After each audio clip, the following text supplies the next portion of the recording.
Buenas tardes, noches, madrugadas en China, en Japón, jetón. Teníamos rato de no grabar. Resulta que vieran que esta vara de ser padre es duro. Yo nunca me lo imaginé. Yo nunca había visto un chiquito que llorara tanto y que hubiera que cambiarle tantos pañales en mi vida. Y adicionalmente estábamos, bueno, con un tiempo de luto, ¿verdad? Por el señor Mauricio Batalla, por el tema de la Liga Deportiva Alajuelense que, bueno, lo mismo de siempre. Yo se los puse en Twitter. Hay 3 cosas que uno tiene que aprender en la vida, importantísimas en Costa Rica. Hablar inglés, número 1, porque eso le va a abrir muchas puertas. Aprender a usar Excel, porque es muy bueno. Y nunca ilusionarse con la liga. Buenas noches a todos los que nos acompañan. Hoy tenemos a la ex presidenta ejecutiva, directora, y ahorita ella me va a corregir y ya me va a tirar, porque dicen que es una señora muy brava, doña Vanessa Rosales, que nos dijo que no le podemos decir doña. Entonces, Vanessa Rosales, ella manejó el CNE en tiempos buenos, malos, como usted lo quiera ver, va a depender de su punto de vista. Con nosotros, por supuesto, también Mauricio Batalla, nuevamente de rojo y negro. Yo creo que debe ser como de luto. Pobrecito. Mau, buenas. Mau, ¿cómo estás? Tanto tiempo sin verte. Un placer saludarlo, Fede, un placer saludarlo, Vanessa. En las buenas y en las malas, no, siempre es así. Y además el fútbol es un juego que es para divertirse y para vacilar y no da para nada más. Felicidades a los ganadores, felicidades morados, se los puse ahí, bien ganado, tuvieron tuvieron más agallas, tuvieron más agallas y cometieron mucho menos errores que el equipo de Alajuela, y aunque Alajuela le sacó 20 o 25 puntos, qué sé yo, el formato del campeonato dice que todo esto se decidía en 4 partidos y no tuvimos la capacidad para sacarlo, así que así es de sencillo. Es como el fútbol, les dicen que no es de merecimientos, es de goles y es de resultados, y en este caso el resultado fue para Saprissa.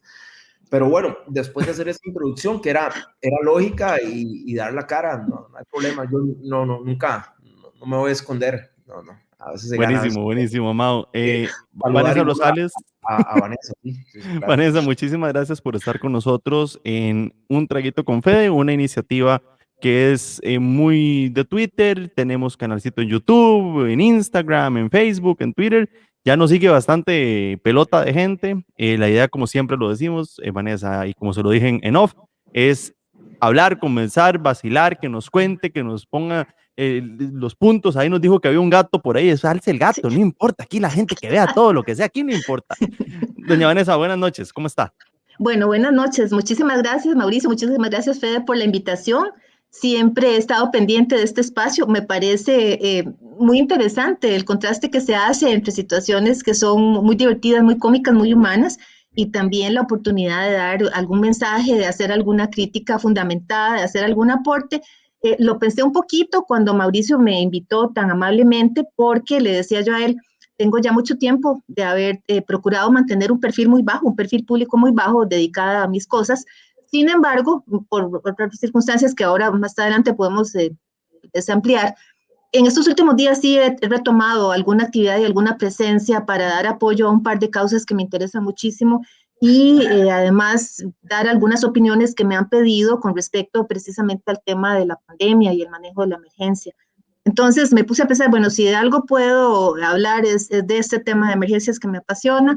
Ha sido mi caballo de batalla por años, casi 30 años en el tema de emergencias, y si por otra parte puedo pasar un rato agradable conversando con 2 caballeros muy simpáticos, pues en buena hora también. O sea, todo se combina y es también muy bonito. bonito. También con nosotros. Sí, también con nosotros, no me preocupe.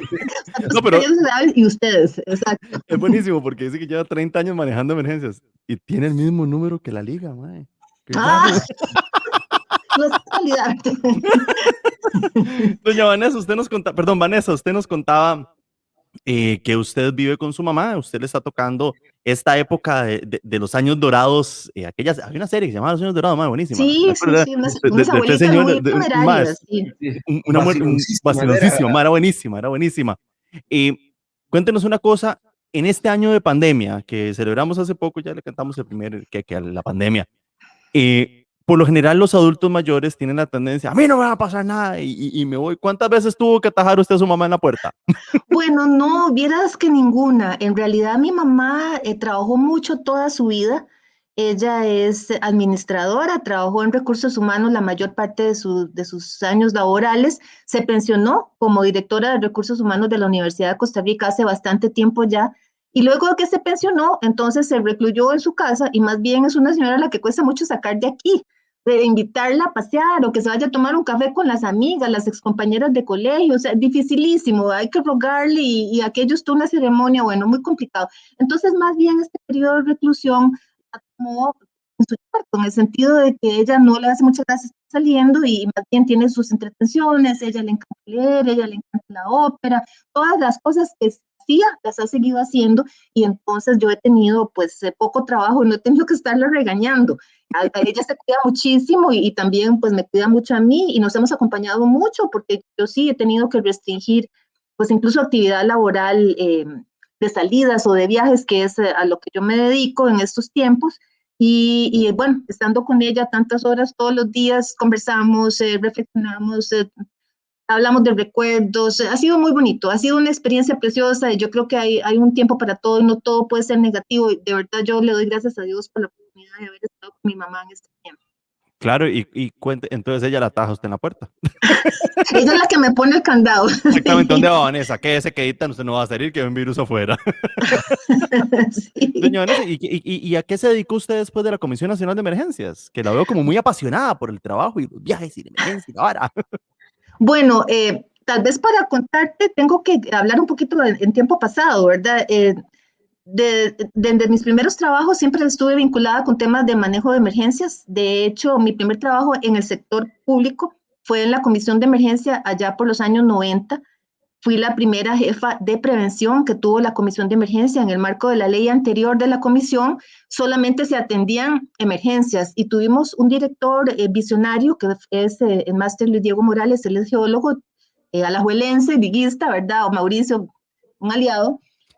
Y don Luis Diego llegó a la comisión en el gobierno de don Rafael Ángel Calderón, eh, con una visión distinta. Él quería que la comisión hablara de prevención, o sea, pensaba que se gastaban muchísimos recursos en la atención de las emergencias y que no se estaba haciendo nada en prevención. Además de eso, se juntó con que las Naciones Unidas, en la década de los 90, la designó como el decenio para la reducción de los desastres. Entonces, toda esta inquietud que tenía don Luis Diego pasó como anillo al dedo. ¿Y qué necesitaba don Luis Diego? Entonces, ya no emergencistas ni personas atendiendo emergencias, sino más bien otro perfil de profesionales, geólogos, ingenieros civiles, en el caso mío soy ingeniera civil, y ahí empecé.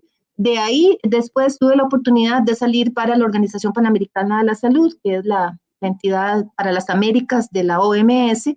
Estuve como oficial regional de mitigación de desastres, con sede en Quito, Ecuador, pero atendiendo toda la región de las Américas, desde México hasta Argentina, incluyendo el Caribe de habla hispana. Fue un trabajo apasionante y hermoso, con una experiencia lindísima. Yo creo que si uno como joven profesional tiene la oportunidad de salir del país, debe hacerlo, porque este país es muy chiquito y tiende uno a ver las cosas desde una perspectiva muy pequeña. Si sale y ve otras realidades, otras culturas, otros ambientes, hay un crecimiento muy importante y esa experiencia, pues a mí me cambió la Claro, vida. yo tenía un amigo mío que el madre me decía, ya estoy viendo Paseo Colón muy grande, necesito montarme un avión. Exacto. Bueno, incluso a nivel personal, ¿verdad? Yo les he contado a veces que cuando yo llegué a Quito, Ecuador, que fue mi primera sede en el trabajo con la OPS, la primera vez que fui al supermercado yo no sabía diferenciar el apio del perejil. Entonces le tuve que preguntar a una señora, mi señora, es que necesito comprar apio, ¿cuál es el apio? Yo no tenía ni idea, o sea, y entonces tuve que madurar también como persona, porque era una Viera chineada, que ¿verdad? yo no tengo ese problema, porque no compro ni apio ni perejil, mejor. Ah, bueno, Yo no pero tengo bueno, tema hacerse cargo de pagar mis recibos, de alquilar un apartamento, compraba matas y se me secaban porque viajaba una semana sí, una semana no, por toda la región. O sea, fue una experiencia tan bonita también de mucho crecimiento. Pero volviendo al tema de mi trayectoria laboral, después de mi regreso al país, estuve haciendo algunas otras cosas, incluso estuve en el sector privado con algunas transnacionales y finalmente se presenta en el 2005, interesante, en el último año del gobierno de don Abel, la oportunidad de volver a la Comisión de Emergencia como directora ejecutiva. De hecho, fui la primera directora ejecutiva de la comisión en un gobierno de la Unidad Social Cristiana con don Abel y con mi viejo jefe, o mi antiguo jefe, donde él no es viejo, ¿verdad? La vieja soy yo, don Luis Diego Morales, como presidente de la comisión. Ahí estuve un año, el último año del gobierno de don Abel. Luego otra vez volví a salir al sector privado y también a consultorías con organismos internacionales, hasta que me corresponde en el 2009, en el gobierno de don Oscar, la oportunidad de volver a la comisión, en este caso ya como presidenta. Estuve un año con don Oscar, su último año, y luego en el gobierno de don Laura Seguí. La primera mujer presidenta de la Comisión Nacional de Emergencias, es así, ¿verdad? Es así, la primera directora ejecutiva 2005-2006 y luego la primera presidenta 2009-2014. Y yo no la veo rajando en redes sociales. No digo, no sé, por aquello de que algunos detractores del programa nos ven, no nos aceptan las invitaciones, pero yo no la veo rajando. No, Fede, ¿sabe por qué? Bueno, primero que todo, yo soy ingeniera civil. Imagínense que cuando yo estudié ingeniería civil, ese año que entramos a la universidad, mejor no digo ni cuándo, ¿verdad? Éramos 100. No les voy a decir eso. Éramos 100 estudiantes admitidos. Cédula de máquina de escribir. Ay, no era exacto, ¿verdad? No, y el carnet también, no, los míos eran un poquito mejor. Bueno, sí los pongo en contexto porque todavía estaba Matilde en la UCR cuando yo estaba en la universidad, ¿verdad? Matilde, los de la vieja guardia recordarán que era una computadora que ocupaba como 3 manzanas de aposentos, ¿verdad? Y perforábamos tarjetas para poder usar la computadora. El lenguaje que usábamos era Fortran. Y mi primera computadora fue una, ya ni me acuerdo la marca, pero lo que tenía eran los floppies aquellos que uno dejaba en el carro y con el calor se le arrugaban, ¿verdad? Bueno, ya nos ubicamos en la universidad. Entonces, volviendo al asunto, Fede, en esa época entramos 100 estudiantes a ingeniería civil, se entraba por promedio ponderado, no sé si todavía es así, y de los 100 solamente éramos 4 mujeres. Wow. Que sí, que era un poco difícil, que todavía sigue siendo una carrera que se tiende a pensar que es muy de hombres, pero yo la verdad es que siempre he encontrado que las mujeres y los hombres somos iguales y que lo único a lo que aspiraría hasta que las oportunidades sean iguales para todos y que no haya ninguna discriminación en razón de género.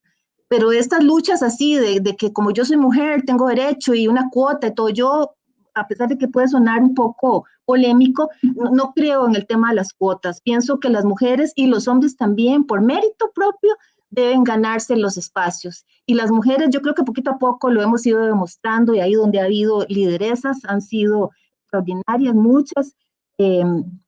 Y yo creo que al final de cuentas eso es lo que importa. Por eso no ando rajando de que fui la primera, que la realidad eso no tiene ninguna importancia. Espero ser recordada no como la primera mujer presidenta, sino como una buena presidenta que tuvo la Comisión de Emergencias. Pero es que al final de cuentas eso es lo importante. O sea, mi mamá es abogada y mi mamá fue la que se echó la choza al hombro y demás. Y yo no veo a mi mamá saliendo diciendo, no, yo soy madre luchona. No, tampoco. O sea, me parece que últimamente, yo no sé, Mau, vos qué opinás, ¿verdad? Pero como que esta última generación política, mae, como que resalta mucho por ser mujer, entonces hice esto.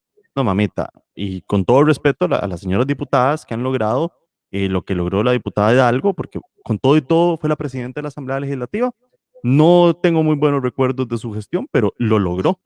Y no por ser mujer, sino por ser profesional. O sea, también hay que, al César lo del César, ¿verdad? Yo concuerdo con Vanessa en varias cosas. Igual soy ingeniero civil, igual tuve pocas compañeras ingenieras, Patricia Purcallas, entre ellas, y éramos, no sé, de un grupo de 20, éramos 15 hombres, 5 mujeres, ¿verdad?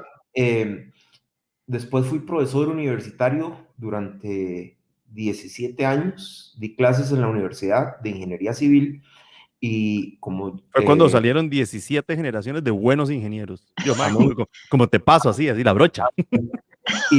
Pero ¿sabe qué? Yo llevo la estadística, o tengo la estadística, porque igual que Vanessa, nos fascinan los números y me he dado cuenta en la última semana que hemos intercambiado una serie de información numérica, de estudios, de esto. Es igual, Fede, es igual o más ceñida que yo con la cuestión de los números. Santísima Trinidad, Espíritu Azar, no busquemos otro. Pero impresionante, porque entonces yo le mando tal informe y hemos, digamos, compartido mucha información de la pandemia, muchos estudios serios de la pandemia, Yo le mando y ella me dice, sí, pero, y entonces me resalta donde ella no está de acuerdo en tal o cual decisión, y todo basado en datos numéricos, y es igual de ceñida que yo con los números, pero lo que le quería decir es que, digamos, en 17 años que di clases en la universidad, en promedio las mujeres sacaban mejores notas que los hombres. Entonces, esa cuestión de que éramos menos, al final no es ser más o menos, o tener cuota o no tener cuota, al final es ganarse sus cosas a propio mérito, independientemente sea mujer, hombre, negro, blanco, chino, independientemente de cualquier cosa, sea el mejor, y créame que usted siempre va a tener la oportunidad. Pero bueno, por ahí. Doña Vanessa, ingeniera civil, yo sabía que era ingeniera, no sabía que era ingeniera civil. Digamos, siempre empezamos con preguntas Se más... nota que le dio mucha pelota en las conversaciones de WhatsApp, ¿verdad? No, siempre empezamos con temas más light. ¿Cuál obra se acuerda usted, digamos, que tal vez usted fue parte de, y que usted dice, esta obra nunca se me va a olvidar, porque fue de las obras más lindas, que empezar desde cero, desde un charral, o no existía nada, hasta montar una gran obra? Es como el pintor que empieza con su lienzo en cero y termina con una gran obra de arte. Yo lo veo así. Anda inspiradísimo hoy, anda, pero Dios mío, no, Se o le sea, subió el whisky a Mauricio. o sea, los dramaturgos, Daniel Gallegos y demás, es cualquier vara, la parte del novio. Me impresionaste, Mauricio. A ver, Mauricio, yo creo que más que construir la ingeniería civil, pienso que nos forma de una manera tal que nos ayuda a ser siempre tan objetivos en la toma de decisiones. Y eso es como ya un estilo de vida, ¿verdad? Eso que resaltabas del apasionamiento por los números y demás, ya lo trae uno como impreso por esta forma de ver la vida que le impone a uno la ingeniería civil. Y yo me siento orgullosísima de ser una ingeniera civil. Sin embargo, no todo ingeniería civil es construcción. Yo en mis años de ejercicio profesional, que ya cumplí bastante, ya me mandaron uno de esos pincitos que parecen como una lápida, ¿verdad? En el Colegio Federado. No, en serio parece una lápida. Y Palabra. usted le dice, no, llévese esa vara, ¿qué le pasa? Sí, o sea, muy bonito, de oro y todo, pero parece una lápida, ¿verdad? Bueno, ya me tocó uno de esos pincitos y lo agradezco muchísimo, me siento muy orgullosa, pero en todo ese tiempo de ejercicio profesional yo nunca me dediqué a la construcción. Por el contrario, más bien estuve desde el principio en temas relacionados con el análisis estructural, la resistencia estructural de los edificios. Cuando estuve con la OPS fue en el programa específicamente de desarrollo de mitigación de desastres en infraestructura hospitalaria, entonces tuve mucho que ver con la parte estructural de los hospitales, cómo garantizar Ahí se nos congeló. que los hospitales siguieran operativos, que brindaran servicios, ese tipo de cosas, ¿ves? Entonces, esas obras que decís nunca fueron ejecutadas por mí. Sí, por ejemplo, puedo recordar de mi paso por la Comisión de Emergencia que tal vez ha sido el periodo más productivo en obra civil que ha tenido la Comisión de Emergencias. En eso sí, estoy clara que hubo un sesgo contundente hacia la obra civil, hacia la reconstrucción por medio de obras civiles. Y sí, era una cartera gigantesca de proyectos, más de 400 proyectos en 5 años, desde puentes, carreteras, urbanizaciones, represas, canalizaciones, de todo tipo de obras civiles. Y dentro de todo ese paquete de obras, tal vez la que recuerdo con más cariño porque tiene un significado muy emotivo para mí, fue el haber participado y liderado el proceso de Nueva Cinchona. Eso fue un proyecto politizado, polémico, todo lo que ustedes quieran, pero el hecho de haber podido llevar una solución de vivienda y de entorno a un grupo tan afectado como fue esa comunidad en Cinchona, desde todo punto de vista la tragedia los golpeó, lo perdieron todo, perdieron familia, casa, entorno, Y sin trabajo. importar si usted era rico, pobre, sin importar. Yo recuerdo un amigo mío, Sí. ellos en Coronado tenían un par de restaurantes, par de carnicerías, en Cinchona tenían fincas, un montón de carajas, y ellos decidieron irse a vivir allá. Y recuerdo, como si fuera ayer, las tomas de un helicóptero rescatando a la mamá de mi amigo. Sí, Y uno dice, sí, eso es una no somos ni gorra. tragedia O sea, espantosa, eso fue algo, no enfocarse en la se fue tragedia. se fue la casa entre el guindo, porque claro, tenían un deck precioso, una vista impresionante, y La y vista. el temblor se lo llevó todo, o sea, topó al carajo. Pero en eso se fue la señora, y recuerdo las tomas, y recuerdo este amigo mío, Hugo, él, o sea, desesperado, y me contaba, me dice, mae, ver a mi mamá en esa cosa, mae, los cambió completamente. Sí, es Impresionante. cierto. Fue una tragedia tal vez de las más dolorosas y que sentimos como país más cercano porque le pusimos rostro, ¿verdad? Y estaba doña Ana Cambronero en la televisión sobrellevando con aquella valentía que ella interesa la pérdida de su esposo y de sus hijos, toda la comunidad de Cinchona que perdieron sus casas y estaban dispersos, ¿verdad? Tratando de mantenerse juntos para luchar por lo que ellos querían, la reconstrucción de su pueblo. Entonces, de todo ese montón de proyectos y cosas, de ese paso por la Comisión de Emergencia, ese proyecto es al que yo le tengo más cariño y me siento muy orgullosa por una parte, pero también, como te dijera, como muy honrada de haber tenido la oportunidad de estar ahí coyunturalmente cuando nació ese proyecto y se llevó hasta su conclusión, un proyecto que a pesar de los detractores que políticamente quisieron hacerle daño, se convirtió en un modelo, incluso para el presidente del Banco Mundial en ese momento visitó el país y estuvo en Nueva Cinchona y habló del proyecto y fue expuesto como un proyecto modelo de reconstrucción en materia de no solo de viviendas, sino de asentamientos humanos afectados por desastres. Entonces, ese es mi proyecto consentido. Ese es tal vez el que más El recuerdo. bebé, todos tenemos, vos, Mau, que manejas proyectos también, porque vos, ma, una recha en el asunto, todos siempre tenemos un proyecto que uno dice, esta es mi estrellita. Sí. Y es con el que uno raja. ¿Cuál es el tuyo, Mau? Mira, a mí me ha tocado trabajar en grandes proyectos, gracias a Dios, pero tal vez el que me tocó más, digamos, liderar y decir, bueno, este es mi proyecto, se llama Expreso Desamparados. Ahí hay, como no nos pagan, no importa, podemos decir la marca, un Walmart y un EPA, pero sobre todo hay un Sí, paso a desnivel en la salida, tiene que bajar, tiene que pasar por debajo de la calle que conecta Desamparados, creo que con Acerrí. Con Acerrí. Ahí pasan 25,000 vehículos y teníamos que construir el túnel por debajo sin detener el paso de esos 25,000 vehículos. Entonces fue todo un proyecto de logística impresionante y ahí, digamos, en términos de ingeniería, y doña Vanessa me entenderá, ese túnel lleva de todo, lleva pilotes, lleva anclajes, lleva muros, lleva arcos, entonces para mí lleva bolas, lleva goles, lleva Keylor Navas, que los pare, ya todo ese montón de cosas. Y cada vez que pasa por ahí se siente realizado, ¿verdad? ¿Se te sale una lagrimita, mae? Por supuesto, se me sale una lagrimita cada vez que paso por ahí, y es súper, digamos, muy orgulloso, o sea, sentirse muy orgulloso, no por uno, sino por el grupo de personas que lo acompañan a uno para poder empezar de cero y terminar algo que ahí está, digamos, y que quedará y perdurará por muchísimos años. Estoy seguro que es lo que le pasa a doña Vanessa, o a Vanessa con Cinchona o en Nueva Cinchona. En algún momento, cuando tiene la oportunidad de subir con la mamá, ojalá que, me imagino antes de la pandemia, y le tocará después de la pandemia irse a comer por allá algo y decir, bueno, esta cuestión yo puse un granito de arena, el esfuerzo, el trabajo, la dedicación para que gente de bien pudiera volver a tener su vivienda que de un pronto a otro la tenía. Fede, es como que estés sentado ahí en tu casa y de repente ya no la tenés. Te entiendo perfectamente, y digamos, si a Vanessa pasando por ahí se le sale una lagrimita, a mí se me salen dos, porque es muy diferente, o sea, muy diferente. Vanessa es poco, bueno, ya se está volviendo más tuitera. Vamos a ver, había dejado Twitter y ahora volvió. Entonces no entiendo el chiste de la lagrimita. El chiste yo se lo puedo contar, yo se lo puedo contar. Dale. El chiste se acuerda.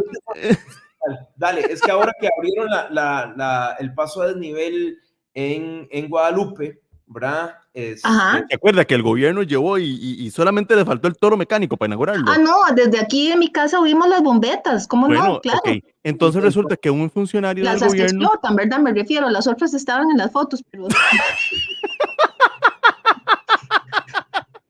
Sí, seamos claros. Y otras estaban en Twitter. Una de esas bombetas que estaba en Twitter, puso un tweet que no voy a decir el nombre para no pasearme la persona, pero a veces sale en las comunicaciones del gobierno en una esquinita, abajo, así pequeñita. Dijo, Yo pasé por ahí y hasta se me salió una lagrimita de ver que no seas tan huevón, ma, por favor, no la calle. Es ahí donde Vanessa decía al principio, hay que salir más del país Exactamente. Para ver obras impresionantes. Realmente esto es una obra normal, pequeña. Normal, digamos. Para nosotros, pero... Sí, lo que pasa es que es importante. El problema es que más adelante en Circunvalación siguen habiendo 80 semáforos en Atillo. Sí. Entonces, digamos, la cola sigue existiendo. Pero tenemos que aplaudirle a este gobierno, porque en el gobierno de Luis Guillermo todos los empréstitos y todos los préstamos que doña Laura y don Oscar habían conseguido se quedaron en una gaveta y tuvo que llegar don Rodolfo Méndez Mata a sacar todo eso y a ponerlo en ejecución. No le aplaudo a este gobierno, le aplaudo a don Rodolfo, un hombre de 80 años, un boomer, ¿verdad? Tanto que boomer. No, pero yo creo que ya don Rodolfo ni boomer, o sea, boomers son de 60 en adelante. No, ya él es senior citizen, ya. No, exacto. Tuvieron que traer al abuelo para que el abuelo arreglara la cagada de todo el mundo. Eso fue lo que pasó, más, así es sencillo. Y un excelente ingeniero civil, ¿verdad? Sí. Ingeniero civil. Y con una carrera política impresionante, que muchas veces cuesta cohesionar eso, o hacer esa cohesión de tener... Que lo único que yo le cuestiono a don Rodolfo es el tema de las plataformas digitales, que me parece que yo, pues eso es tema tal vez para otro programa, pero es lo único que yo le cuestiono a él. Pero a mí el más me parece que es teja, o sea, que le está pegando todas bien, excepto eso. Tiene el know-how de la política, digamos que doña Vanessa lo tiene. Yo no lo tengo, vos no lo tenés, Fede, y nosotros podemos criticar muchas decisiones políticas sin entender el know-how de la política. Él sí lo tiene, y tiene el perfil profesional de ser ingeniero civil y decir, bueno, hay que construir, es que, puña, para que esta caraja se desarrolle hay que construir. Vanessa decía que había hecho récord en construcciones y reconstrucciones civiles en su periodo, y es que es eso, los ingenieros llegamos a un puesto y tenemos que construir, o sea, todo lo demás de que no, que mire, no, o sea, mande maquinaria, empiece, firmemos contratos, dele viaje, dele orden de inicio, porque si no, nos quedamos en lo perfecto es lo enemigo dicen por ahí que lo perfecto es lo enemigo de el hacer, y hagamos, y ahí vamos corrigiendo conforme vamos transcurriendo. Así es. Entramos en los balazos. Entremos en los balazos, no. Entremos en la parte buena. La Comisión Nacional de Emergencias. La Comisión Nacional de Emergencias. Yo considero, y puedo estar probablemente esté equivocado, ya usted sabe, yo vivo en Estados Unidos hace 3 años, bla, bla, bla, bla, bla, bla, bla, bla, bla. Yo creo que la Comisión Nacional de Emergencias es una de las instituciones más importantes y respetables que tiene que tener Costa Rica. Y voy a decir por qué. Y todos los que están viendo el programa en Twitter, cállense y me van a escuchar. Son los primeros que organizan esa gente que dice, es que tiraron 35 colchonetas en un gimnasio para que... Sí, huevones, son 35 personas que tienen un techo, tal vez en una inundación, y pueden tener un lugar donde dormir. O sea, es que mucha gente llega y dice, es que la comisión no sirve para nada, pero no son un toque, son 35, estoy diciendo un número bajo, porque sé que son muchísimo más, pero son 35 colchonetas, un estéreo, una espuma así horrible que pega para el piso. ¿Es eso, viejo? ¿O es sentarse en donde? Bajo la lluvia, en una inundación, lo que sea. Yo cuando estuve jugando de policía hace muchos años, recuerdo que me tocó ir a la reserva de la fuerza pública, esas carajadas, ahí me lo sacaron en Twitter, me tiraron hasta decir basta, pero no importa. Yo recuerdo en Río Azul, se rompió, creo que fue no sé qué fue, se vino un montón de agua. Yo recuerdo ver la cara de las personas sin nada, hasta el olote de barro. ¿Qué hacen? Yo recuerdo los pickups, tenían pickups, la Comisión Nacional de Emergencias en aquel entonces, con esas camillas, lo que tenía. Tal vez para una iglesia, tal vez para un gimnasio, tal vez para... Y estoy seguro, y doña Vanessa, corríjame, había un plato de comida para ellos. Así es. Entonces, ¿qué tan importante es tener la Comisión Nacional de Emergencias en un país? Importantísimo. Que hacen un excelente trabajo, lo hacen. Que se jalan sus tortas, se las jalan. Sí. También, pero no son perfectos. Vanessa, cuénteme. No, Fede, de hecho, esa parte de la comisión que citabas es la que se ha venido construyendo desde hace muchos años y lo puedo decir con conocimiento de causa porque estuve ahí desde los años 90, ¿verdad? Y antes de eso también, desde la primera ley de emergencias y la visión que tuvo Jorge Manuel Lengo, ingeniero civil, dicho sea de paso también, ¿verdad? Sí, también. Sí, para empezar con la defensa civil en los años 60 y a partir de ahí el desarrollo que tuvo con la primera ley de emergencias que él impulsó y promulgó. Entonces, esa parte se ha venido construyendo, la capacidad de respuesta, el principio de coordinación, o sea, son cosas clave. Una institución pequeñita, ahora no sé qué tan grande es, en mis tiempos éramos 170 funcionarios, nada Ahora en más. tiempos del PAC son 15,000. No sé, dicen que hay un montón de contratados que están ahí en el Estadio Nacional, eso no lo sé, ¿verdad? Pero yo puedo hablar de mis tiempos. Éramos 170 y 170 coordinando, porque no es ni mandando ni imponiendo, sino coordinando un montón de comités municipales de emergencia, uno en cada municipalidad y en cada centro importante del país desde el punto de vista de población, incluso comités comunitarios de emergencia. A ese nivel se llega y se puede llegar todavía más con una visión, que eso sí critico y creo que merece refrescarse, muy centralista, ¿verdad? Si se quiere, es una visión de otra época, una visión en donde Costa Rica era chiquito y se manejaba desde San José. Ahora este es un país que se ha hecho muy grande y que requiere necesariamente de una desconcentración, de una descentralización y un empoderamiento que tiene que venir por parte de los gobiernos locales. Entonces, esa evolución tiene que darse. La ley de emergencia actual vigente me tocó estar cuando se aprobó esta ley en el 2006. Imagínense si esto ya tiene un rato, hay una serie de conceptos que han ido quedando obsoletos. Pero al margen de todo eso, esa parte de respuesta a emergencias, esa coordinación que se hace, la asistencia humanitaria en momentos de crisis, eso es algo que la Comisión ha venido construyendo y es invaluable, ¿verdad? Independientemente de las tortas que se jale el jerarca, que político o no político, que en un momento dado ocupe la silla de la presidencia, ¿verdad? Yo recuerdo un nota a pie de página. Yo viví, apenas que mi mamá compró la primera casa, gracias a Dios, en Coronado, ahí por donde estaba la planta de la Hi-C. Resulta que detrás de la casa donde estábamos, me pasaba como un río, una cosa así, un día un baldazo, yo venía llegando del colegio, un baldazo de aquellos baldazos terribles. Se lo juro, yo llegué a la casa y yo vi, y esto no se me olvida nunca, y mi mamá no me gente, la refri de la casa flotando en la sala. Se reventó, parece que una tubería, no sé qué, no sé cuánto. Y sí recuerdo, obviamente, bueno, gracias a Dios, pues habían diferentes situaciones que podíamos nosotros salir adelante sin ese problema. Recuerdo que los primeros en llegar desde Coronado fue uno de esos picapsillos de la Comisión Nacional de Emergencia. O sea, entonces uno dice, mae, te manda huevo, mae. Eso es una vara bien organizada. Sí, sí. ¿Qué pasó? Mau, decime vos, contame, metete. Yo le voy a contar una anécdota que nunca la he contado aquí después de un montón de tiempo estar en este programa.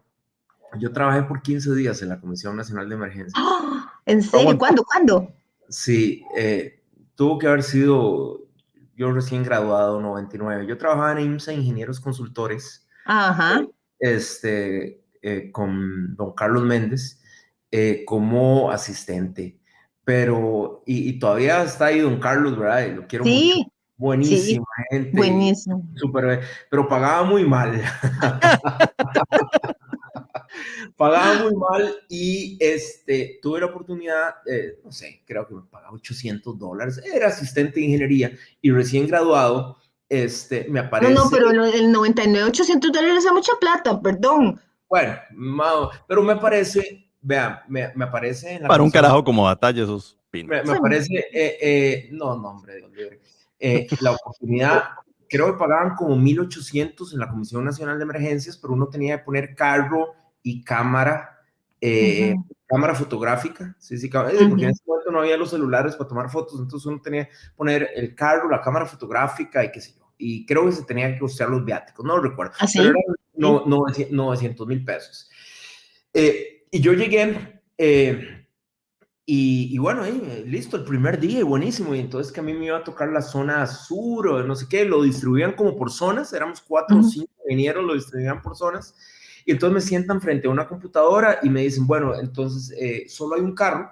Entonces el lunes le toca salir a Juanito a dar la visita de inspección a, no sé, a la zona atlántica de Limón. El martes le toca salir a fulanita a la zona tal. El miércoles le toca a usted. No, el miércoles le toca al otro. A mí me tocaba el viernes. Y listo. Y bueno, era lunes. Yo estaba empezando.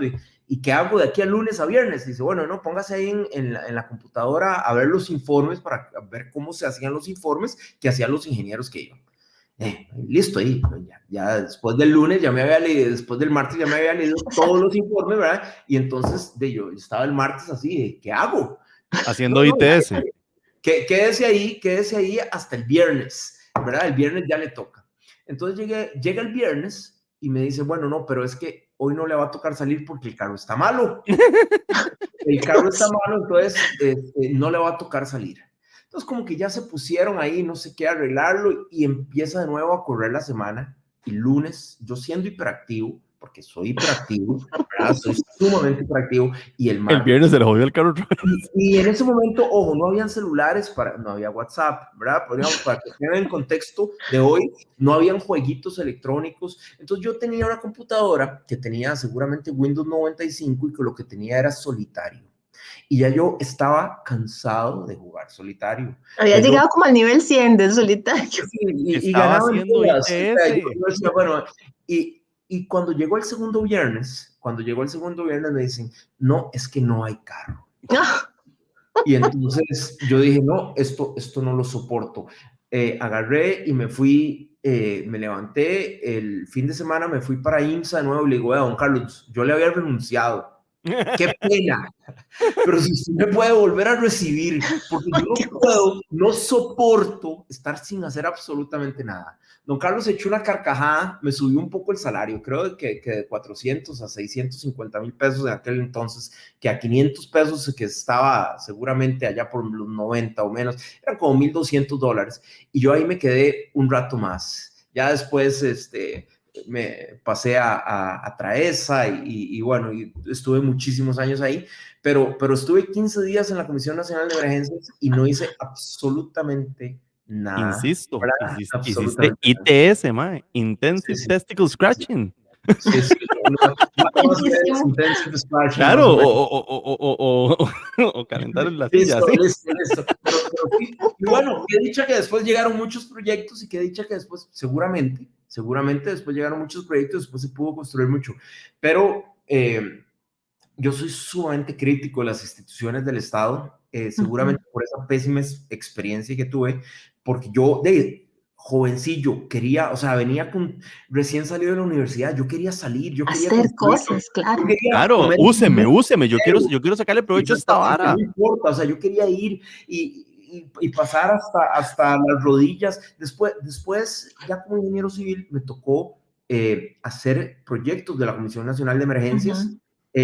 Y todavía en IMSA, en 2005, qué sé yo, me imagino usted ya estaba. Sí, ya estaba ahí yo, sí. Un dique en Batán. Sí. A ver, el río Chirripó siempre se inunda, ¿verdad? Sí. Y se inunda y salía y afectaba muchas viviendas. Entonces nos habían contratado a IMSA por un dique gigantesco, sí, en todo lo que era Batán, Matina, B-Lane, Cent, o sea, un montón de lugares ahí en Limón que yo en la vida había ido, y entonces me tocó ir con los señores que uno quisiera, ¿verdad? Tener esa capacidad de sacar como la llave maya del conocimiento de esos señores en ese momento y metérselas uno, ¿verdad? Me tocó ir con señores muy, ya ingenieros viejos de IMSA, que tras de eso habían traído unos holandeses, de especialistas en mecánica de ríos. Hicimos un dique, se diseñó un dique espectacular y caminamos todo el Chirripó, pero ahí ya había obra.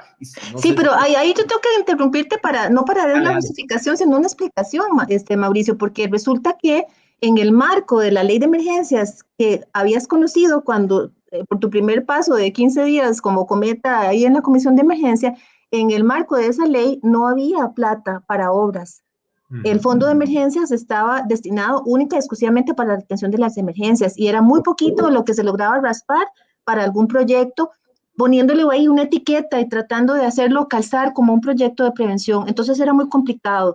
La diferencia con la ley del 2006, esa que te digo de enero del 2006 que dejamos aprobada y que es la vigente hasta la fecha, es que ya se puede tomar un porcentaje importante del fondo de emergencias para los procesos de reconstrucción, número uno. Y número dos, que los entes del Estado en esa ley quedaron obligados a pasar un porcentaje de su superávit al fondo de emergencias. Entonces ya hay una sostenibilidad financiera. Si no había plata, no iba a haber obra, ¿verdad? Muy posiblemente nadie te explicó eso y nos perdimos de haber tenido una persona joven, entusiasta, con muchas ganas de hacer cosas, solo porque no le explicaron que era que no había plata, ¿verdad? Y que Pero era un es que poco... ahora se explica el día 16 y ese fue el 15, entonces sí, no lo íbamos a lograr. No, Mau, ¿le entramos a las preguntas con batalla? Entrémosle a las preguntas con batalla. Ok, hasta ahora hemos sido muy polite con doña Vanessa y nos ha explicado su vida a través de la Comisión Nacional de Emergencias y todo eso. Doña Vanessa, si usted hubiera estado enfrente de la Comisión Nacional de Emergencias hoy en día, que se tiene la mayor emergencia en los últimos 100 años, seguramente en el mundo, número uno, ¿qué hubiera hecho igual y qué hubiera hecho diferente? Bueno, tengo que entender que es un escenario sumamente complejo, como no se había vivido nunca antes. Por más que la comisión se ha visto involucrada en la atención y reconstrucción de emergencias de cosas muy, muy graves como huracanes, terremotos, incluso la invasión por parte de Nicaragua a nuestro territorio. Eh, Algo como esto no se había vivido antes. Yo te contaba, Mauricio, que la única pandemia en la que se tenía recuento histórico fue la del H1N1, que fue algo que comparado con esto realmente fue un chiste. Y sin embargo se manejó muy bien. Y te lo explico porque creo que ese mismo mecanismo de repente hubiera servido en esta ocasión con un apoyo mayor y, por supuesto, con un refuerzo mayor. La dirección, la conducción del proceso tiene que venir de un liderazgo del Ministerio de Salud. ¿Por qué? Porque se trata de una emergencia sanitaria. Para ilustrarte con el H1N1, lo que hicimos como comisión de emergencia fue apoyar en una segunda fila. El ministerio tomaba todas las decisiones técnicas y operativas y nosotros... ¿Quién estaba al frente del ministerio? ¿Quién estaba al frente del ministerio en ese momento? Estuvo en la época de H1N1 la doctora María Luisa Ávila. Entonces, el ministerio...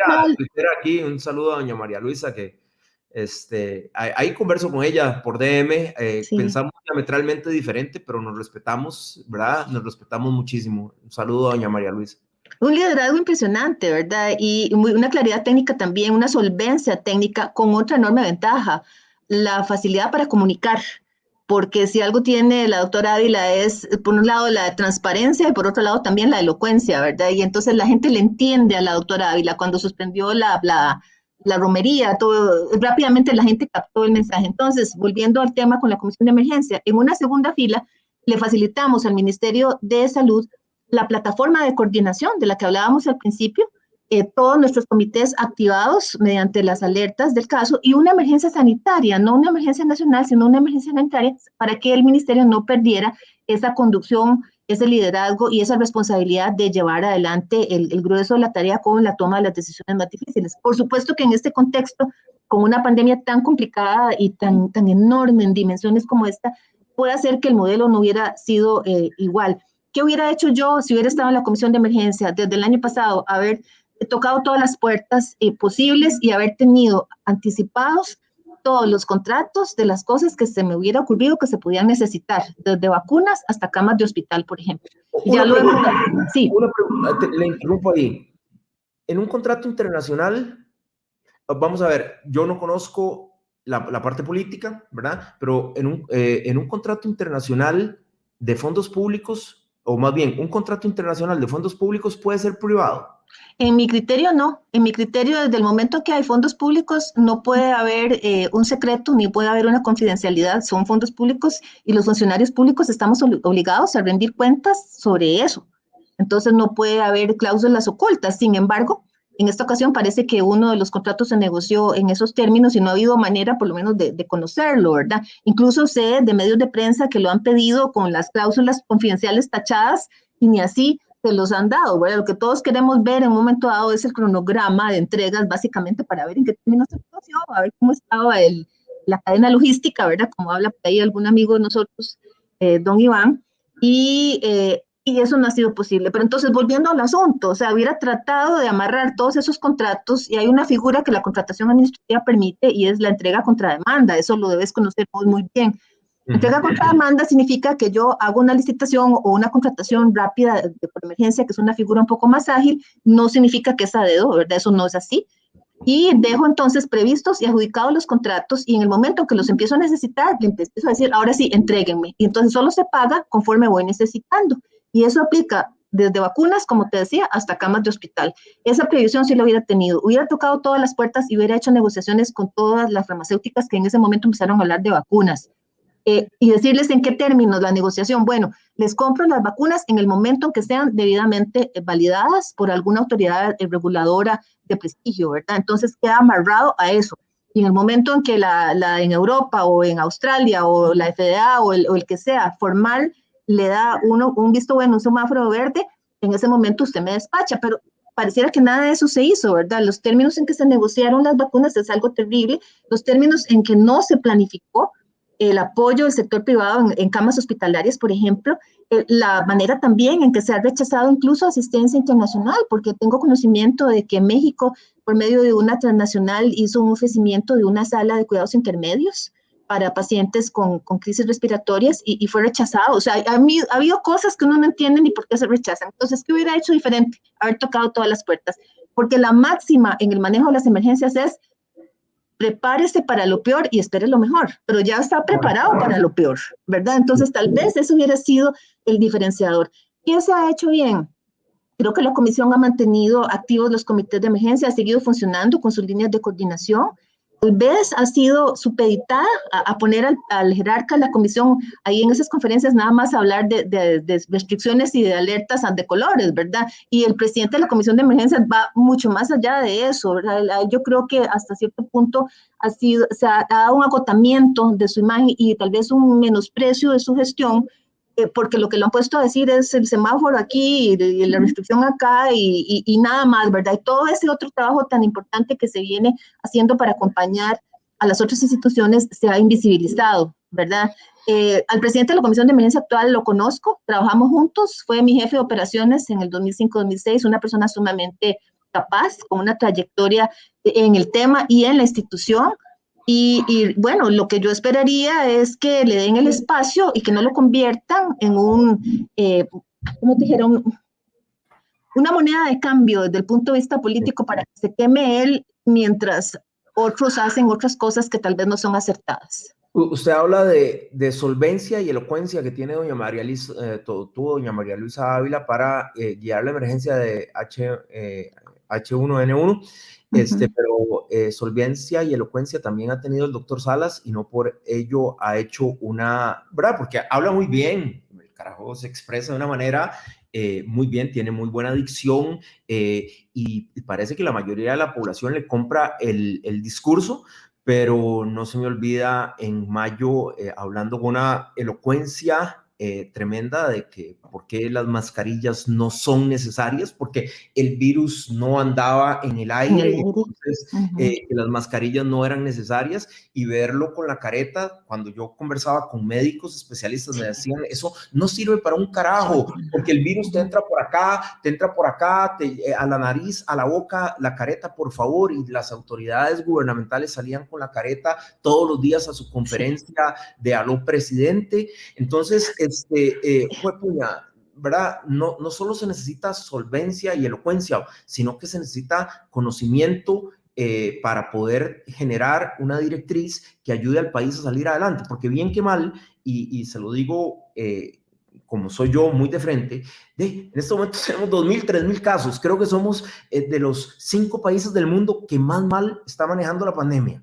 Sí. Así de claro, somos de los 5 países del mundo que más mal estamos manejando la pandemia, y siguen las personas creyendo, ¿verdad? Por esa solvencia y elocuencia, la manera de hablar, de que son los Avengers. Entonces, no, Mauricio, fíjate que no estoy de acuerdo, porque al hablar de solvencia, lo que yo estoy diciendo es en cuanto a el conocimiento y la solidez técnica. O sea, claro, yo puedo ser muy elocuente, pero lo que puedo estar diciendo no tiene ningún fundamento, que por ejemplo claro. es lo que hemos venido hablando en el tema de los estudios de ampliar el plazo en la vacuna Pfizer, ¿verdad?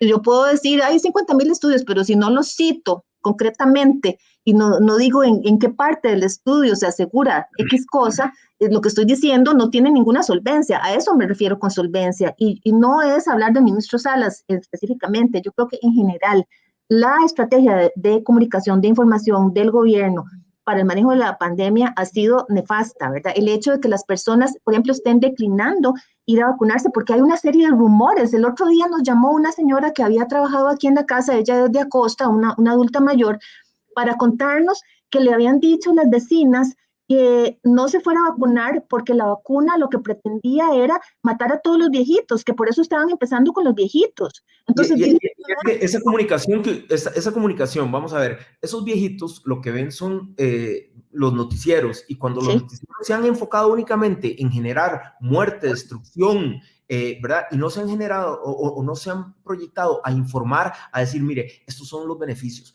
no crea esto y esto y esto, ¿verdad? Me contaba por ahí, por ejemplo, el doctor Marín, que en Limón muy poca gente se está vacunando. Sí. Y en San Carlos muy poca gente se está vacunando. Entonces tenemos que meterle muchísima fuerza a la formación y no a la desinformación, ¿verdad? Por ahí, muerte, no, la muerte realmente es poca.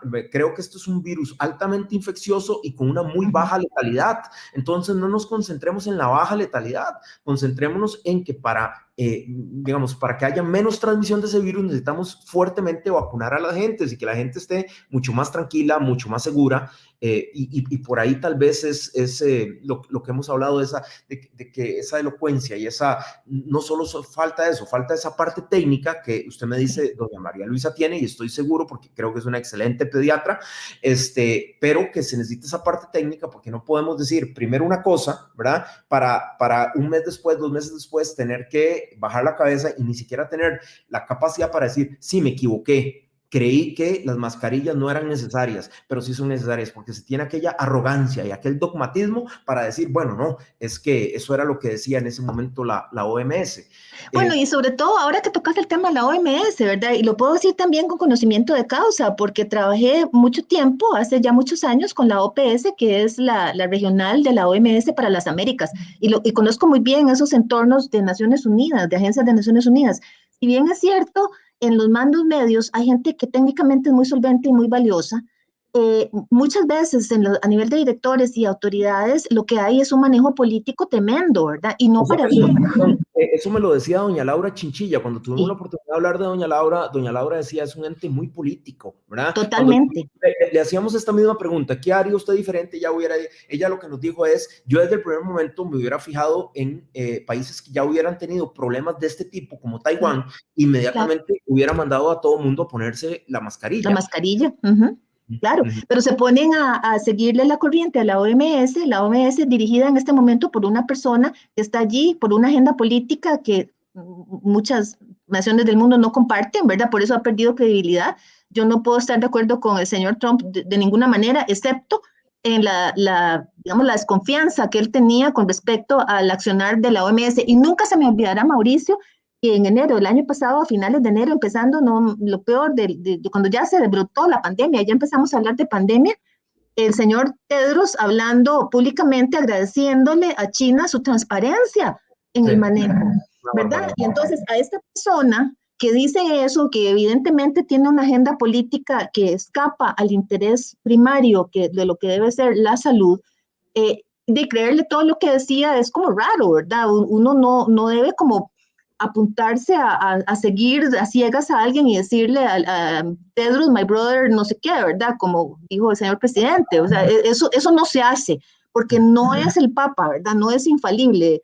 Y sobre todo es un político que desde el punto de vista técnico puede estar tal vez muy bien asesorado. No dudo que a otro nivel haya excelente gente ahí, infectólogos, epidemiólogos y demás, pero él en particular, con la forma en que ha conducido a la OMS a lo largo de esta pandemia es terrible.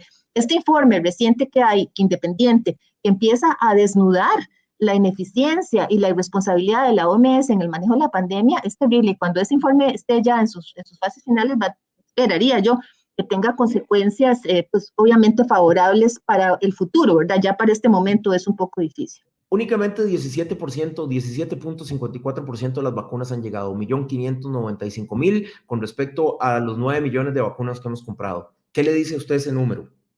Vea, a mí ese número, Mauricio, lo que me dice es que la negociación fue pésima, porque a otros países, no necesariamente los productores que ahora dicen que han acaparado, sí es posible que los países productores hayan acaparado, pero a otros países que no son productores han llegado dosis muchísimo mayores. Y también lo que te decía, esos países tocaron otras puertas y podíamos haberlo hecho y haber amarrado, como te decía, esa negociación a el aval o la validación de la vacuna con el ente regulador que fuera, pero que en el momento que estuviera ya haberlo tenido comprado, no empezar a ver si lo compramos después de que alguien diga que sí sirve la vacuna o no, ¿verdad? ¿Qué opina de Sputnik? ¿Qué opina de Sinovac? Bueno, Sputnik ya está aprobada en Europa, Sinovac todavía no, pero Sinopharm sí, ya está aprobada en Europa también. Entonces, ¿cómo es posible que no ahora vamos a ver si nos venden? No, es que esto debió haber estado hablado desde antes, ¿verdad? Que esa es mi crítica. ¿Por qué? ¿Qué es lo que está pasando ahorita? Nos están entregando a cuentagotas y así no vamos a salir nunca, porque cuando ya terminen de ponernos a todos la vacuna, ya hay que volver a empezar a volvernos a poner el refuerzo, ¿verdad? Entonces, esto no... 150.000 vacunas están viniendo semanalmente. La última semana creo que vinieron 197.000 vacunas por la compra adicional de los 2 millones que hicimos de Pfizer. A ese ritmo, 197.000 vacunas, nos quedan 5 meses para que llegue el último lote de Pfizer, ¿verdad? Que ahora se va a poner a 3 meses, entonces nos faltan 8 meses para que la gente esté, digamos, totalmente, digamos, protegida.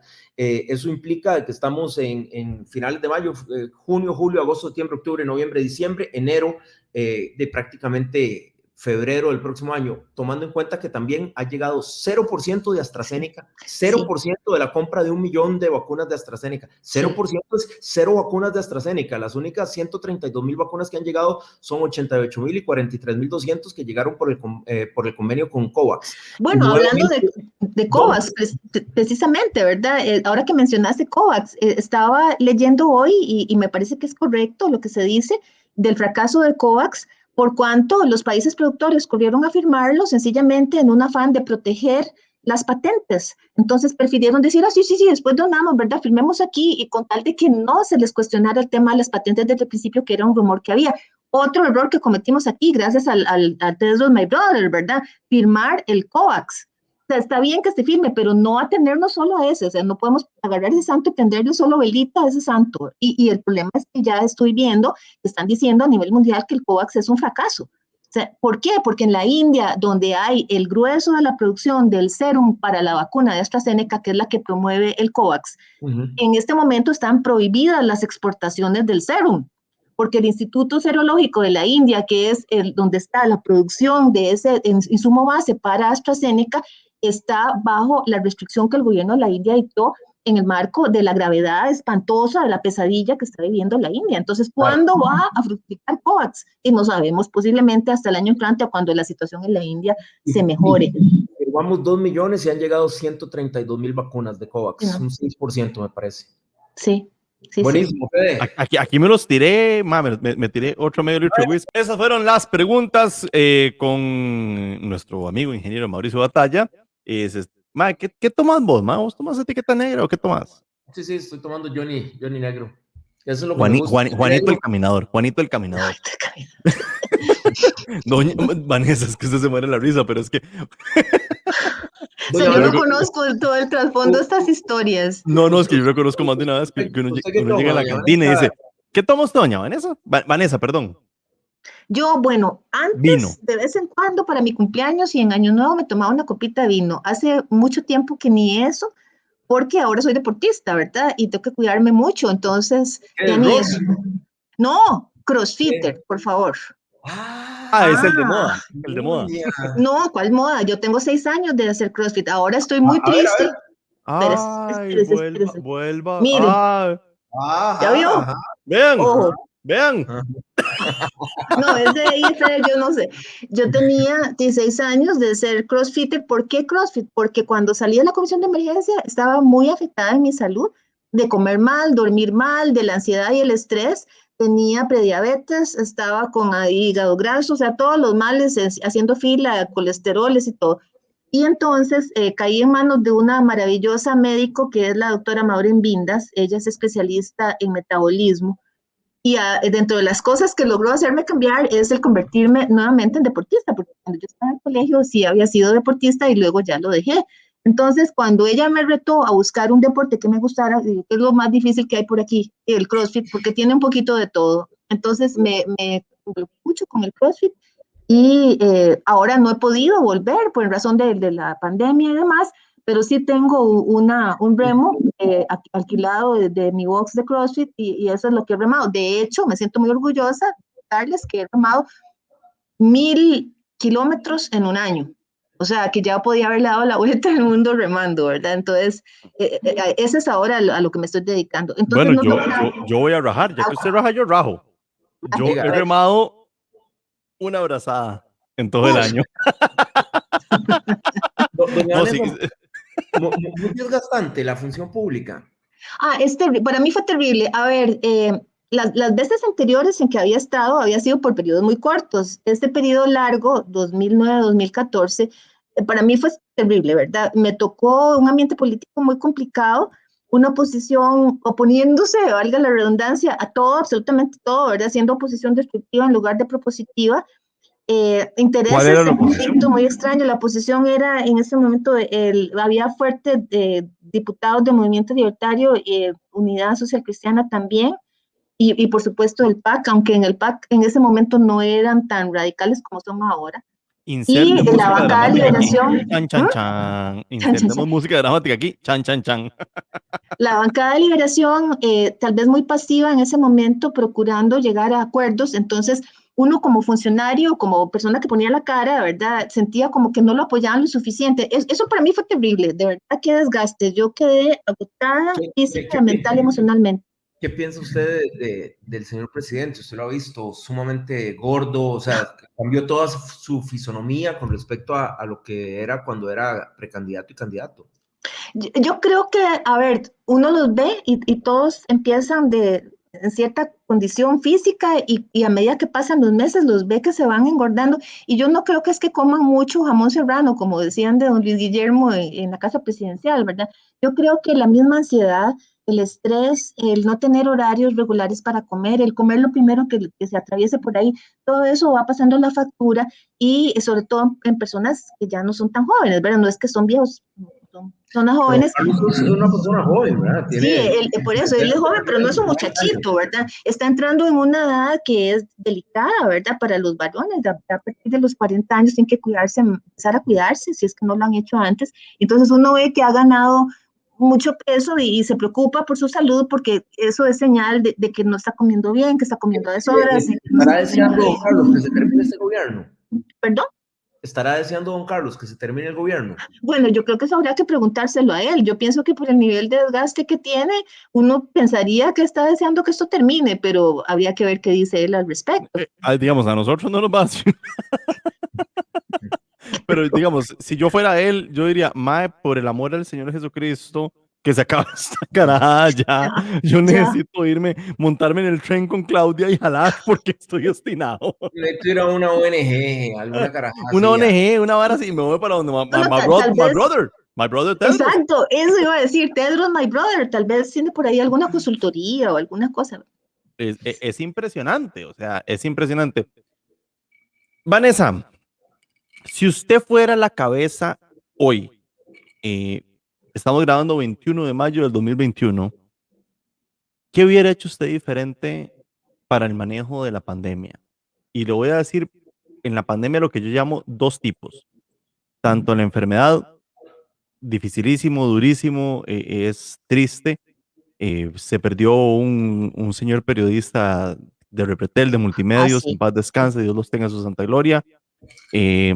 Adicionalmente, la pandemia se ha llevado mucha gente, Sí. desgraciadamente, pero ¿qué hubiera hecho Vanessa diferente de lo que han hecho las altas esferas de la Comisión Nacional de Emergencias en este momento? ¿Qué pudo haber hecho usted diferente? Ya hablamos de lo bueno que hace, ya hablamos de los puntos de mejora. Ahora yo quisiera hablar de lo que realmente mal la cagaron. A ver, Pero yo creo que ya se lo dije a Mauricio, ¿verdad? Mi caballo de batalla ha sido pensar en siempre ir un paso adelante y no un paso atrás. Y esto en esta pandemia que hubiera requerido que desde el puro principio, cuando se empezó a vislumbrar que se trataba de un panorama tan complejo, haber establecido las relaciones comerciales, haber incluso adelantado, se lo decía Mauricio hace un ratito, los contratos o con la figura de entrega contra demanda, de todo, ¿verdad? Desde vacunas hasta camas. Eso hubiera hecho diferente y hubiera negociado, tocado todas las puertas, hubiera puesto cláusulas sujetando la materialización de la entrega contra, en el caso de las vacunas, por ejemplo, la validación por una autoridad reguladora formal, etcétera, pero lo hubiera hecho todo desde antes y no ahora, ¿verdad? Que cuando ya uno siente que el agua está en el cuello, que la vacunación avanza muy lento, que la gente está desinformada, que hay muertes, que hay saturación en la parte hospitalaria, que los médicos están agotados, que mandaron a los internos para la casa, o sea, todo ese tipo de cosas me resultan inaceptables. ¿Cómo me Porque mandan los internos para la casa y no me los vacunan? Eso es un tema que Vanessa ha venido tocando, que Vanessa ha Lo venido vi, lo tocando vi, en lo vi, lo vi, Twitter, lo vi. ¿verdad? Y yo quiero, y esa es la siguiente pregunta, Vanessa. Ese tema, mandan a los internos a la casa, ¿verdad? Sí. O sea, cuando uno dice, puña, tuvieron un año para prepararse y entonces por ahí saltan todos diciendo, no, es que se dura mucho y no es solo la cama y el respirador, sino que hay que preparar profesionales. Por favor, yo quiero que usted se refiera a ese tema de los internos a la casa. Bueno, primero Antes de que que me todo, avance, sí. acaba de entrar nuestra jefa de periodismo.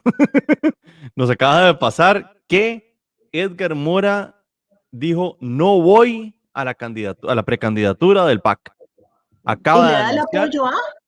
no dice quién, pero De no Carolina. va Eso al es tema. esa es la mejor noticia para la oposición en este momento. En este momento, él acaba de anunciar que no va como precandidato. Entonces, tenemos a la diputada Carolina Hidalgo, y creo que Wilmer Ramos también estaba como Sí, tratando de... sí, sí. Walmart, sí. Qué cosita. Sí. Pero acaba de anunciar que no va. Ok. Bueno, Hey, sorprendente. Sí, es sorprendente porque yo creí que ese era el candidato La al carta partido. fuerte, no, ¿verdad? Sí.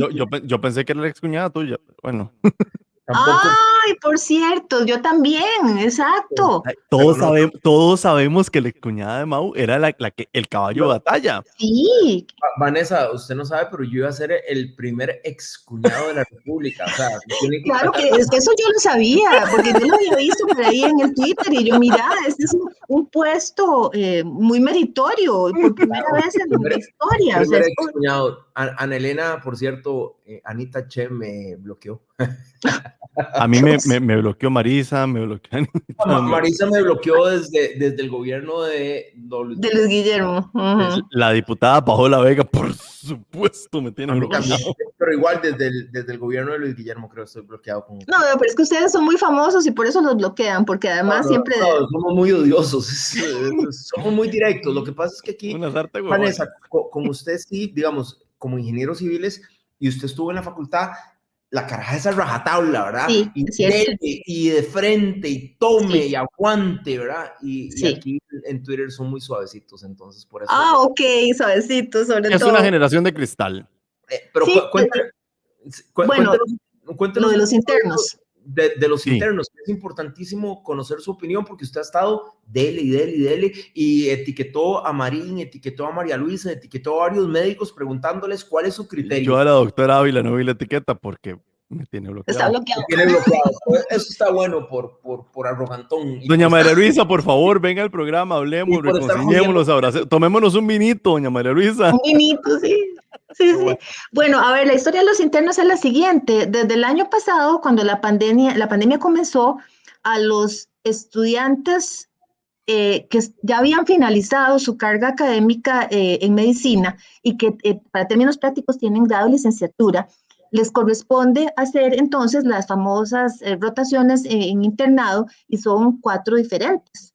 El año pasado, cuando la pandemia comenzó, se lo suspendieron. Y entonces, estos muchachos que ya habían terminado sus cursos, que tenían que incorporarse a los internados, solo pudieron hacer el primer bloque y después del primer bloque, que dura 3 meses, los mandaron para la casa. Y así estuvieron en nada, incluso con la incertidumbre más grande de no sabían si mañana comienzan, si lo van a comenzar el próximo mes, si no, si los van a mandar. O sea, aquella cosa pasó hasta que finalmente en enero de este año decidieron reabrir algunos de los internados porque cirugía no la abrieron, por ejemplo, ¿verdad? Entonces los muchachos que trabajan de gratis, porque trabajan, aunque algunos no quieran reconocerlo, y ahora les digo por qué, se dedican tiempo completo a estar en el hospital o la clínica o el EVAIS a donde los asignen, en los diferentes internados de medicina comunitaria, también ginecología y obstetricia, la parte de cirugía, que es la que no han abierto, y pediatría. Bueno, se tienen que comprar ellos mismos sus mascarillas, todo su equipo de protección personal, asegurarse por su cuenta, pagan el seguro voluntario de la caja, porque no les paga la caja y tampoco son estudiantes universitarios, entonces pero están pagando para ir a bretear. Exactamente, así es, exactamente así es. Incluso el hecho de que se presentan todos los días al centro hospitalario y en algunos casos con guardias y en algunos casos haciéndose cargo no solamente de las cosas, digamos, básicas de la atención de los pacientes o expedientes, qué sé yo, sino ya interviniendo con suturas, con curaciones, con vacunas. Hay una serie de tareas médicas que ya hacen los internos. Y entonces, ¿qué es lo que sucede? Recrudece la situación de la pandemia, empezamos a escuchar a los gerentes de la caja, que ahí fue donde salía a la luz pública otra vez, a hablar de que querían una alerta roja porque estaban saturados y cansados. Yo no niego que los médicos en primera línea y las enfermeras estén agotados después de un año y resto de estar lidiando con la vida y la muerte todos los días. O sea, son personas, son humanos, ¿verdad? ¿Qué significa llamar a alerta roja? En el contexto, o sea, todo para el carajo, weón. No, pero ni siquiera, Fede, en el contexto en que estos gerentes, porque no fueron los médicos de la trinchera, fueron los gerentes de la caja los que hicieron esa carta desde su y después comodidad de fueron la oficina, respaldados por la junta directiva. Entonces le piden a la comisión de emergencia que declare alerta roja y alerta roja hospitalaria, y nadie entendía ni para qué. La alerta roja desde el punto de vista operativo en la comisión de emergencia lo único que representa desde el punto de vista práctico es la activación máxima de los mecanismos de coordinación. Entonces, ¿para qué querían eso si ya estaba activado? Porque además ya hay un decreto de emergencia. Pero que estaban esperando, tal vez, o sea, soltar más plata. No, plata no, porque la plata al fondo de emergencia, por declarada la emergencia con el decreto, ya hay acceso a la plata. Parece, porque nunca me quedó claro, por lo menos a mí, que lo que pretendían ellos era alguna medida un poco más rigurosa desde el punto de vista de cierres y restricciones y demás. Y creo que el presidente de la Comisión de Emergencia se defendió muy bien, a pesar de que lo pusieron contra las cuerdas, ¿verdad? Diciendo no va a la alerta roja. Entonces, bueno. Don Alexander Solís, estamos hablando. Alexander, exactamente. Alexander, yo creo que pues le han sacrificado todo esto porque se plantó y dijo no hace falta. O sea, aquí estamos bien con la declaratoria de emergencia y sobradamente y en eso concuerdo.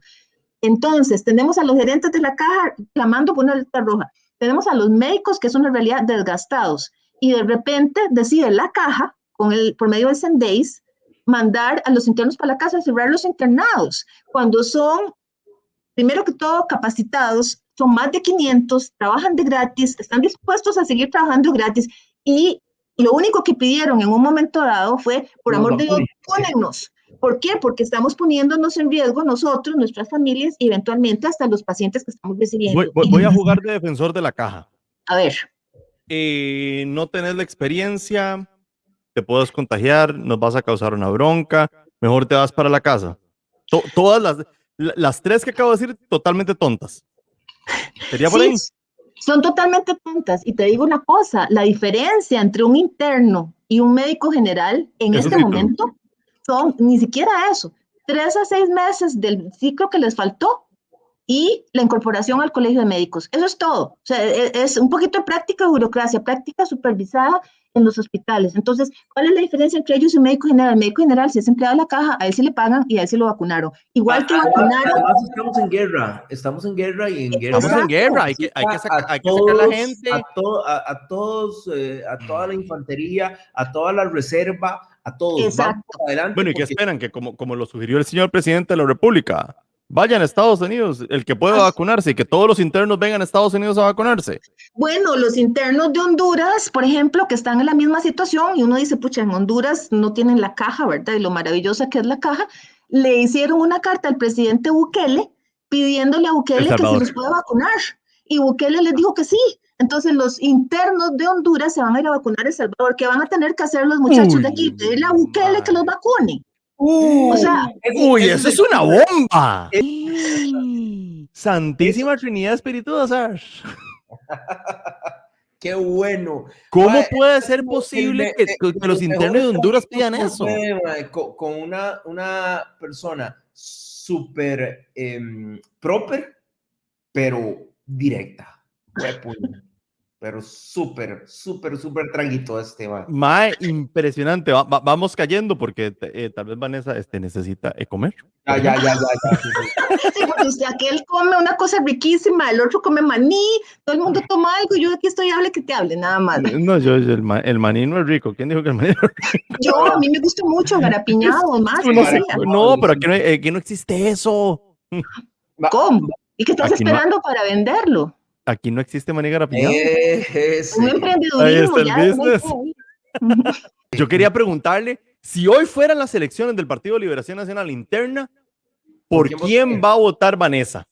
Yo no voy a ir a votar, Fede, así lamentablemente. O sea, yo considero que me he cuidado mucho durante más de un año, igual mi mamá, como para exponerme. Le dio el voto a Thompson, ¿viste? Le dio el voto a Thompson inmediatamente. Se salió por la derecha. No. Yo lo había anunciado. O sea, a ver, primero que todo, yo no soy liberacionista de las más activas. Como les conté, trabajé ya en 2 gobiernos de la unidad y 2 gobiernos de liberación también, por supuesto. Pero digamos, mi familia hablemos de la unidad. Yo también, ajá. Se la voy a preguntar así. Yo soy liberacionista y eso no es un secreto. Le voy a hacer 2 preguntas. Okay. La primera es, si su vida dependiera de ello, para que no me pueda decir que no. Dios mío. Y los candidatos fueran de Partido de Liberación Nacional, ¿usted iría a votar o cuál de los 2 brazos se cortaría? La primera pregunta. Y le doy la segunda. Lo mismo, pero en el Partido Unidad Social Cristiana. ¿Por qué candidato votaría o qué pierna se cortaría para no poder llegar? A ver, me resulta más fácil hablar de la unidad porque no conozco a ninguno de los otros casi, excepto doña Linet. Con doña Linet tuve el gusto de trabajar. Viene doña Linet, viene. Exacto, con doña Linet estoy presionando a Mau. Bueno, genial. Con doña Linet tuve el gusto de trabajar en el último año del gobierno de don Abel. Ella estaba a cargo de algunas cosas más directas de coordinación con la Comisión de Emergencia. Entonces, en muchas ocasiones me reuní con ella, sé la clase de persona que es, muy ejecutiva, muy trabajadora. Tal vez no tiene un perfil arrollador desde el punto de vista de las masas y demás, pero es una persona que piensa mucho y que tiene una enorme capacidad de hacerse asesorar, la humildad de escuchar. Yo creo que es una persona muy valiosa y me encanta que esté esa posibilidad de doña Linet en la unidad, aunque yo no soy de la unidad, ni voy a ir a votar en la convención de la unidad, ni voy a votar por la unidad tampoco, ¿verdad? Pero hablando con Miguel Caraballo, le decía eso, si él me decía también, si tengo que cambiarme de acera y ir a la unidad, y votaría por doña Linet.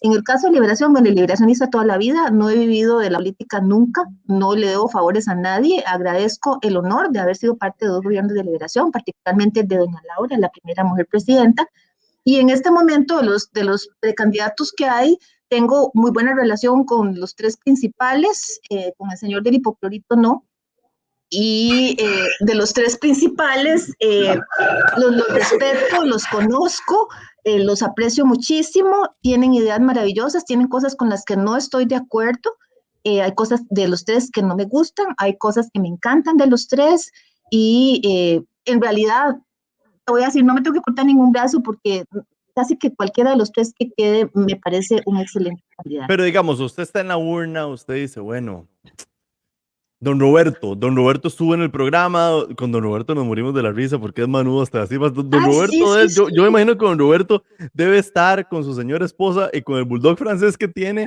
en una esquina todavía llorando diciendo, no, man, ¿qué le pasó a la liga? Y con su saco color morado porque cumplió su promesa, ¿verdad? Sí. Sí. Es un hombre de palabra. Véame claro. La cara de no expresión. Sí, por supuesto. Porque vos no tenés un bulldog francés. Don Ricardo Benavides, que todavía no hemos tenido el placer.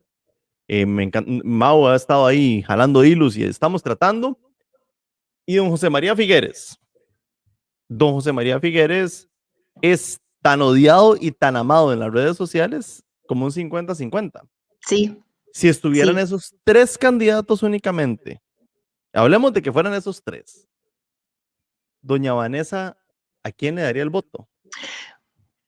A ver, si tuviera que escoger uno, yo votaría por Carlos Ricardo Benavides. Trabajé con él muy de cerca, fue ministro de la presidencia y por tanto miembro de la junta directiva de la comisión. Sé lo que es un hombre muy inteligente, brillante, con una habilidad para negociar tremenda, es un concertador, es una persona también que escucha, es un hombre que lee muchísimo y sabe de todo y es una luminaria en un montón de cosas.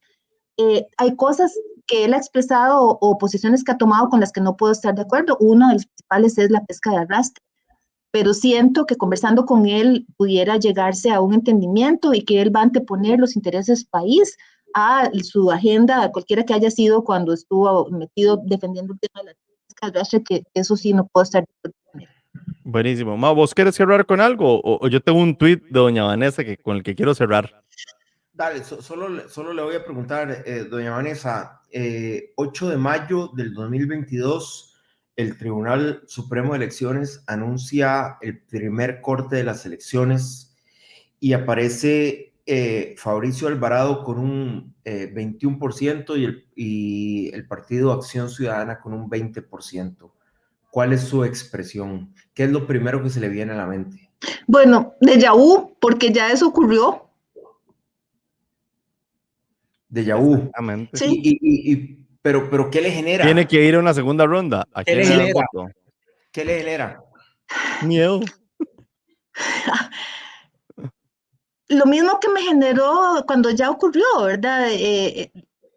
Tratar de buscar entonces quién tiene como el mejor equipo, quién es capaz de escuchar mejor. ¿Por quién votó en la segunda ronda? Por Fabricio Alvarado yo le di el apoyo públicamente inclusive.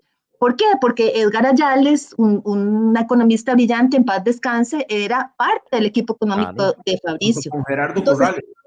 Gerardo Corral, o sea, personas como Maya Antillón, o sea, personas valiosísimas con quienes yo había trabajado y conozco muy bien, estaban apoyándolo y asesorándolo. Entonces, independientemente de su posición o de sus ideas, el equipo que él estaba intentando formar y la forma en que los estaba escuchando, me pareció preferible a otro nefasto gobierno del PAC y no me arrepiento de haberlo hecho, así de concreto.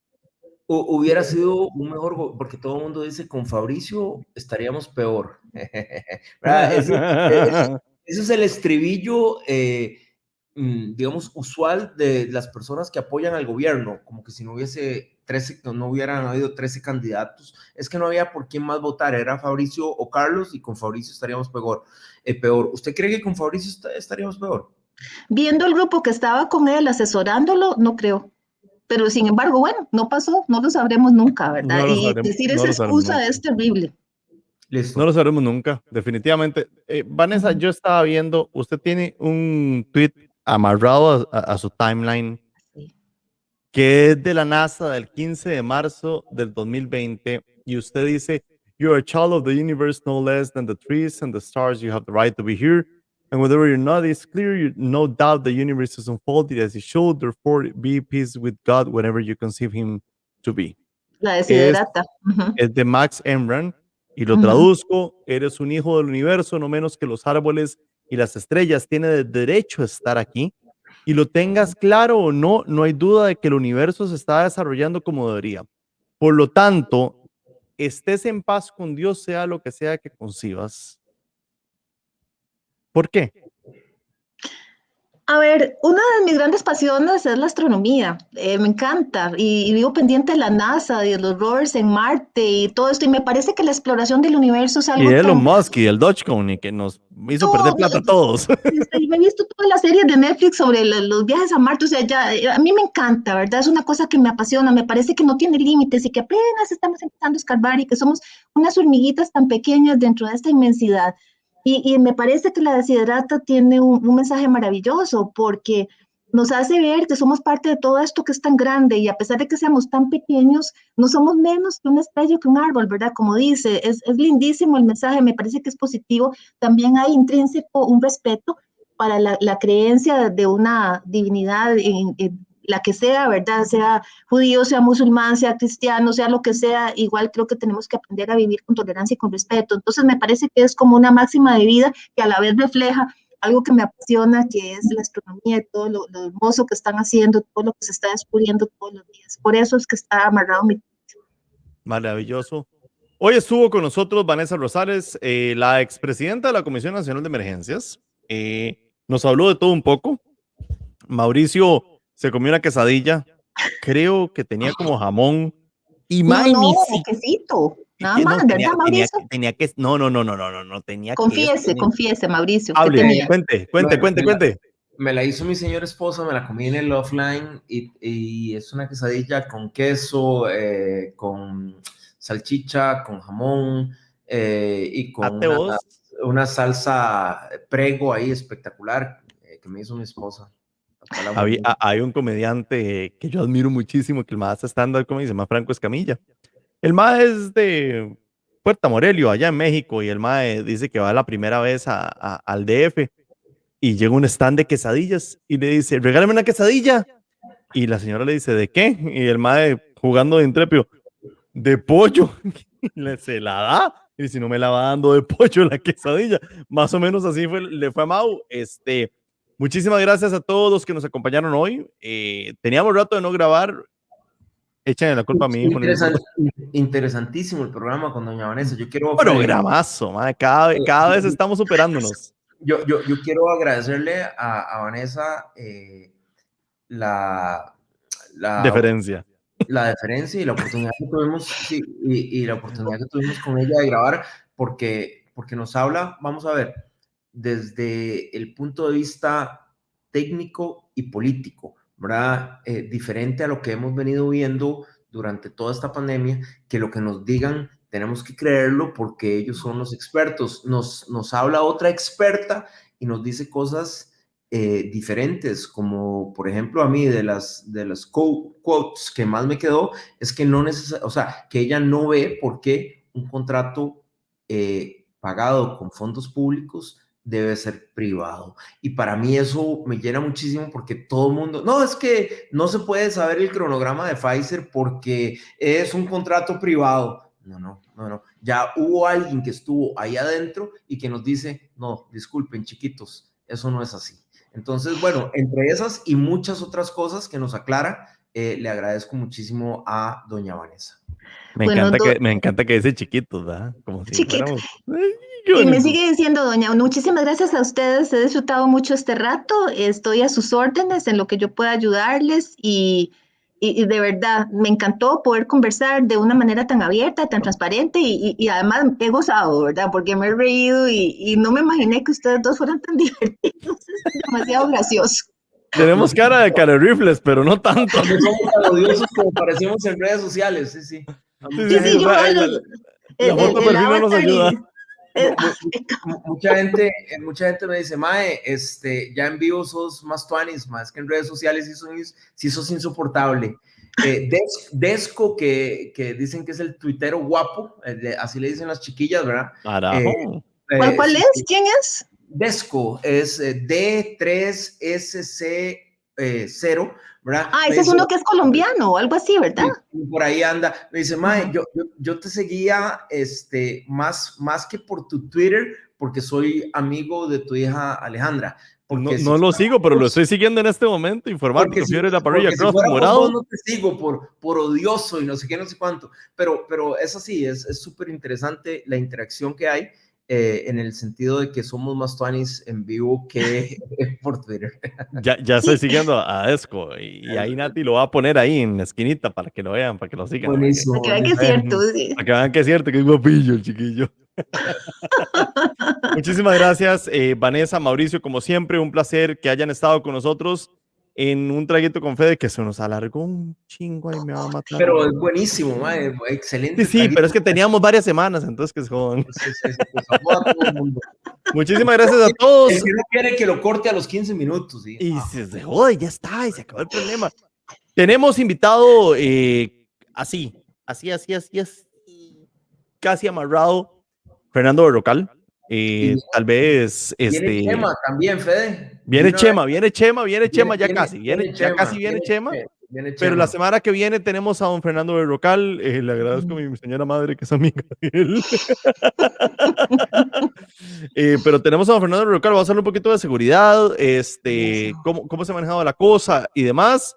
Muchísimas gracias a todos los que estuvieron con nosotros en este Traguito con Fede. Como siempre, muy agradecido. Este espacio ha sido una creación, pues, por un chingue, la verdad. Y Mau se montó y Mau sufre con la liga y aquí vamos. Muchísimas gracias a todos. Pasen un excelente resto de semana. Que se les llene de bendiciones y éxitos y pura vida. Nos vemos la semana cuando nos toque. Chao. Luego, gracias.